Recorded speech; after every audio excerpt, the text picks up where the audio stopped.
माननीय सदस्यगण, वर्षों की उपेक्षा और प्रदूषण के कारण यमुना नदी की स्थिति दयनीय रही है। मेरी सरकार ने आते ही यमुना की स्वच्छता और को सर्वोच्च प्राथमिकता दी।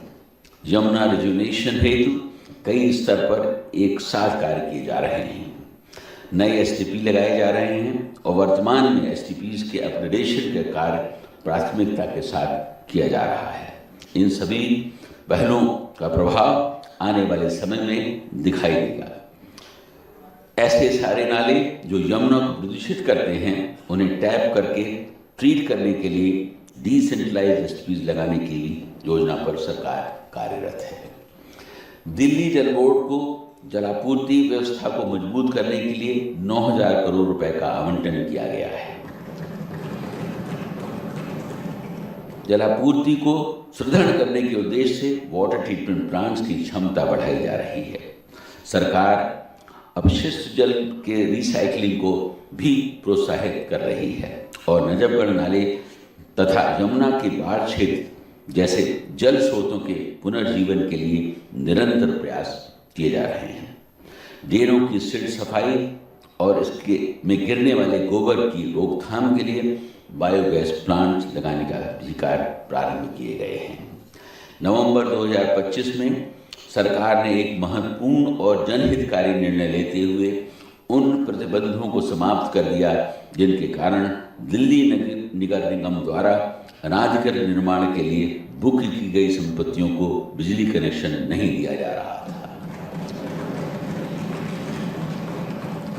इस निर्णय के बाद अब बिजली वितरण कंपनियां केवल इस आधार पर बिजली कनेक्शन देने से इनकार नहीं कर सकती या आपूर्ति बाधित नहीं कर सकती कि कोई संपत्ति नगर निगम की बुक की हुई सूची में शामिल है।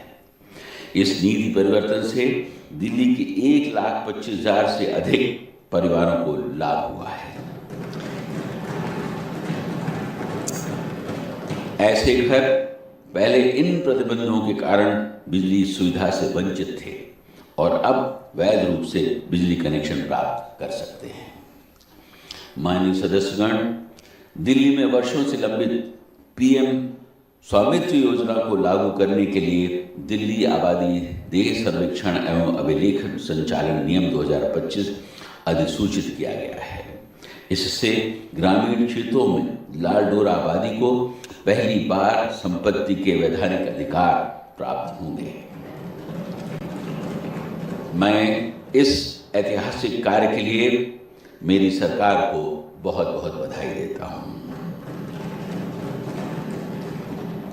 प्रशासन को अधिक प्रभावी बनाने और नागरिक सेवाओं तक जनता की आसान पहुंच सुनिश्चित करने के लिए दिल्ली सरकार ने सुशासन दिवस 2025-2000 से अपने 11 राज्य जिलों का पुनर्गठन कर 13 नए जिले बनाए हैं ताकि एमसीडी जोन, एनडीएमसी और दिल्ली कैंट के साथ सीमाएं समन्वित हो। जनहित के किए गए इस प्रशासनिक सुधार के लिए सरकार प्रशंसा की पात्र है। इसके साथ ही सभी 13 जिलों में मिनी सचिवालयों की स्थापना को मंत्रिमंडल द्वारा स्वीकृति दे दी गई है। ये बहुविभागीय केंद्र एक ही भवन में सभी सेवाएं उपलब्ध कराएंगे और नागरिकों के लिए एक कल संपर्क बिंदु के रूप में कार्य करेंगे। एक महत्वपूर्ण पहल के अंतर्गत साप्ताहिक जन सुनवाई के माध्यम से मुख्यमंत्री, जिलाधिकारी और उप जिलाधिकारी सीधे नागरिकों की समस्याएं सुनकर उनके तुरंत समाधान के लिए आवश्यक निर्देश दे रहे हैं। जनता की शिकायतों के समयबद्ध निवारण, प्रभावी सेवा वितरण, सूचनाओं के व्यापक प्रसार तथा नागरिकों के सुझावों और विचारों को प्राप्त करने के उद्देश्य से दिल्ली मित्र ऐप की परिकल्पना की गई है। जन शिकायत निवारण प्रबंधन के लिए वेब पोर्टल डेवलपमेंट का कार्य जारी है।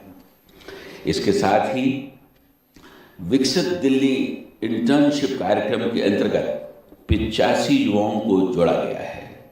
पर्यटन के क्षेत्र को सुदृढ़ करने और विरासत संरक्षण को बढ़ावा देने के उद्देश्य से सरकार ने पर्यटन एवं विरासत फेलोशिप कार्यक्रम को भी स्वीकृति प्रदान की है। आंगनबाड़ी केंद्रों को सरकारी भवनों में सह स्थापित तथा सरकारी विद्यालयों के साथ मैप भी किया गया है। 502 आंगनबाड़ी सह शिशु गृह पालना भी शुरू किए जा रहे हैं। महिलाओं की कार्यबल में भागीदारी बढ़ाने के उद्देश्य से सरकार ने प्रतिबंधों को हटाते हुए उन्हें दिल्ली में नाइट शिफ्ट में कार्य करने की अनुमति देने का निर्णय लिया है। समाज के वंचित वर्गों के कल्याण हेतु पश्चिम बिहार में सावित्रीबाई फूले वरिष्ठ नागरिक गृह, तीमारपुर में अटल दृष्टि गृह तथा नरेला में अटल आशा गृह की स्थापना कर इन्हें आम जन के लिए खोल दिया गया है। इसके अतिरिक्त गैप के दौरान दिल्ली एनसीआर में निर्माण गतिविधियों पर लगाए गए प्रतिबंध के मद्देनजर निर्माण श्रमिकों के हित की रक्षा करते हुए भवन एवं निर्माण श्रमिकों को आर्थिक सहायता प्रदान की गई है। इस क्रम में प्रत्येक योग्य श्रमिक को 10,000 रुपये की अनुग्रह राशि वितरित की गई है, जिससे कठिन समय में उनकी आजीविका को सहारा मिल सके। दिल्ली ग्रामीण विकास बोर्ड को सरकार ने पुनर्जीवित किया, जिसके तहत लगभग 1715 करोड़ रुपए की अनुमानित लागत वाली 776 विकास परियोजनाओं पर कार्य जारी है। व्यापक देखभाल की आवश्यकता वाले दिव्यांगजनों को अन्य पेंशनों के अतिरिक्त प्रतिमाह 6,000 रुपये की सहायता की मंजूरी दी गई है, जिससे देखभालकर्ताओं की व्यवस्था, उपचार और सहायक उपकरणों की लागत को पूरा करने में मदद मिलेगी। 1985 के सिख विरोधी दंगों के पीड़ितों के आश्रितों को अनुकंपा के आधार पर सरकारी नौकरी हेतु सरकार ने एक नई नीति मंजूरी दी है और अब तक 56 लाभार्थियों को नौकरियां प्रदान कर दी गई हैं।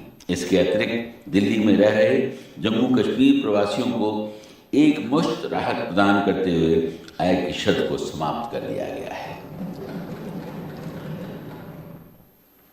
देश की राजधानी होने के नाते तथा एकता और सांस्कृतिक विविधता का उदाहरण प्रस्तुत करने के उद्देश्य से सरकार ने भारत के सभी राज्यों एवं केंद्र शासित प्रदेशों के स्थापना दिवस मनाना प्रारंभ किया है।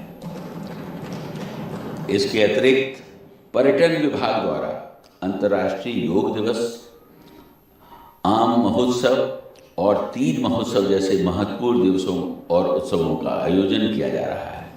इन कार्यक्रमों में आम जनता की सहभागिता अत्यंत उत्साहजनक और सराहनीय रही है। पहली बार कांवड़ समितियों को सिंगल विंडो सिस्टम के माध्यम से सीधे डीबीटी के द्वारा वित्तीय सहायता प्रदान की गई है। परिणाम स्वरूप इस वर्ष आयोजित कांवड़ यात्रा अत्यंत सफल रही। सांस्कृतिक और धार्मिक परंपराओं के संरक्षण एवं प्रोत्साहन के उद्देश्य से तथा आयोजन समितियों पर पड़ने वाले आर्थिक बोझ को कम करने के लिए सरकार ने रामलीला और दुर्गा पूजा समितियों को 1200 यूनिट तक निःशुल्क बिजली उपलब्ध कराई है। यमुना के घाटों पर इस वर्ष बेहतरीन तरीके से छठ महापर्व एवं दीपोत्सव आयोजन किया गया है, जिसमें लाखों लोगों ने भाग लिया। इसी तरह गुरु तेग बहादुर जी का 350वां बलिदान दिवस और वीर विलास दिवस भी मनाया गया है। मेरी सरकार का यह दृढ़ विश्वास है कि सभी सांस्कृतिक और धार्मिक परंपराओं का सम्मान करते हुए नागरिकों को बेहतर सुविधाएं प्रदान करना ही समावेशी और संवेदनशील शासन की पहचान है। माननीय सदस्यगण,